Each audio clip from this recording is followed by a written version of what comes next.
Hello बच्चों, let's read this question. The question says an organic compound A gives positive Lieberman reaction and on treatment with CCl4 followed by hydrogenation gives B. B on reduction gives C, C7H8O2. B react with acetic anhydride and acetic acid and gives a pain reliever D. Identify A to D. बच्चों इस question में हमसे कहा गया है कि हमारे पास जो कोई कंपाउंड है A वो पॉजिटिव लिबरमैन टेस्ट देता है और अगर हम उसकी रिएक्शन CCl4 और KOH के साथ करते हैं फॉलोड बाय हाइड्रोजनेशन तो हमें मिलता है बी का रिडक्शन से हमें कोई कंपाउंड सी मिलता है और अगर बी की ही रिएक्शन एसिटिक एनहाइड्राइड और एसिटिक एसिड के साथ करा दे तो हमें मिलता है डी। तो हमसे पूछा गया है ABCD क्या हो सकता है। तो फर्स्ट ऑफ ऑल बात करते हैं इस क्वेश्चन में की कंसेप्ट की, क्योंकि यहाँ हमारे पास एक पॉजिटिव लिबरमैन रिएक्शन हो रही है और जो लिबरमैन रिएक्शन होती है या लिबरमैन टेस्ट भी बोल सकते हैं वो इजीली कौन देते हैं, फिनॉल्स देते हैं। तो हम लिख सकते हैं जो हमारा ए होगा वो कौन हो सकता है, फिनॉल हो सकता है। ए कैन बी फिनॉल। इसके अंदर क्या होता है बच्चों, अगर हम फिनॉल्स की रिएक्शन NaNO2 और H2SO4 के साथ करा देते हैं तो हमें एक येलो कलर का कॉम्प्लेक्स देखने को मिलता है जो एक्सेस ऑफ फिनॉल के साथ रिएक्शन करने पे एक डीप ब्लू कलर का कॉम्प्लेक्स या सॉल्ट बना देता है NaNO2।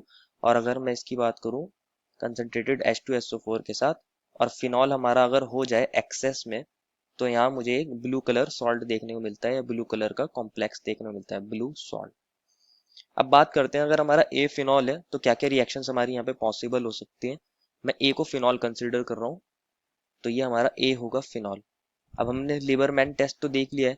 अब कहा है हमें क्वेश्चन में कि इसकी रिएक्शन हम करा रहे हैं CCl4 KOH के साथ एंड फॉलोड बाय हाइड्रोजनेशन। तो हम यहाँ लिख देते हैं CCl4 KOH एंड हाइड्रोजनेशन। क्या होता है बच्चों इस रिएक्शन के अंदर, एक काइंड की रीमर टीमन रिएक्शन हो जाती है और हमारे पास यहाँ पे OH आ जाता है और ये हमारा सैलिसिलिक एसिड बन जाता है, that is C double bond O OH। इसको क्वेश्चन ने बोला है B, तो ये हमारा B हो सकता है। अगर मैं इसका रिडक्शन कर देता हूँ तो मिल जाना चाहिए मुझे C और उसका फॉर्मूला मुझे गिवन है, तो मैं क्या कर रहा हूँ इसका रिडक्शन कर रहा हूँ। रिडक्शन से क्या होगा, हमारा जो COOH ग्रुप है वो या तो एल्डिहाइड के अंदर कन्वर्ट होगा या फिर अल्कोहल के अंदर कन्वर्ट हो जाएगा, प्राइमरी अल्कोहल। लेकिन यहाँ पे ये प्राइमरी अल्कोहल के अंदर कन्वर्ट हो जाएगा क्योंकि इसका फॉर्मूला हमारे गिवन कंपाउंड C के साथ मैच करेगा जो है C7H8O2। अगर आप यहाँ पे भी काउंट करके तो टोटल कार्बन 7 है C7, टोटल हाइड्रोजन 8 है H8 और ऑक्सीजन टोटल 2 है तो यहाँ पे O2। अगर ये एल्डिहाइड बनता रिडक्शन से तो यहाँ पर हमारे 2 हाइड्रोजन कम होते, इसका फॉर्मूला होता C7H6O2। बट हमारा ये वाला फॉर्मूला मैच कर रहा है, that means on reduction it will directly convert into primary alcohol. तो ये हमारा कंपाउंड C होगा। एंड लास्ट स्टेप में हमें बोला है कि अगर हम B की रिएक्शन एसिटिक एनहाइड्राइड और एसिटिक एसिड के साथ कर देते हैं तो हमें मिलता है D। तो मैं इसको ऐसे यहाँ शो कर सकता हूँ, ये हमारा एसिटिक एनहाइड्राइड है CH3CO होल ट्वाइस O। और एसिटिक एसिड क्या होता है बच्चों हमारे पास CH3COOH।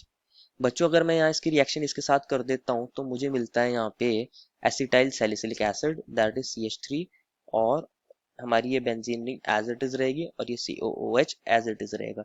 इसी को बोलते हैं हम एस्पिरिन और ये एक पेन रिलीवर होता है। तो क्वेश्चन के अकॉर्डिंग ये कौन है, डी। तो हमें ABCD सभी का पता चल गया और ये सभी के सभी हमारे रिएक्शंस के साथ जो इन्होंने दी हैं उसके साथ मैच कर रहे हैं। Therefore this is the final answer. I hope you understood it well and best of luck.